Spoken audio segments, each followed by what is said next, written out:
हमारा घर में रोजो सोहर हो, ऐसे हमारा क्षमता बस सोहर गवावे के।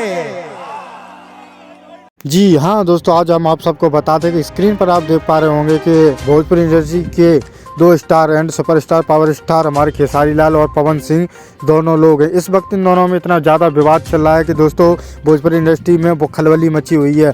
इसी वक्त पर जब अभी पवन सिंह ने कहा था कि सोहर गवा देव, तो उसी पर खेसारी लाल ने बड़ा बयान देते हुए उन्होंने भी स्टेज शो पर बोल दिया कि मेरे अंदर क्षमता है सोहर गवाने की।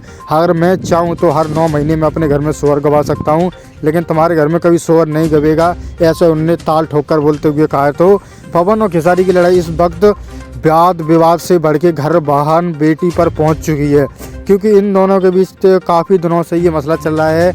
लेकिन देखिए इस बार तो ये लड़ाई इतनी ज़्यादा बढ़ चुकी है, इतनी ज़्यादा ऊपर तक पहुंच चुकी है कि खेसारी लाल और पवन सिंह दोनों टक्कर पे आकर लाइव आकर बराबर बोल रहे हैं। दोस्तों आपको ऐसी जानकारी चाहिए तो हमारे चैनल को सब्सक्राइब करें और बेल आइकन को दबाना।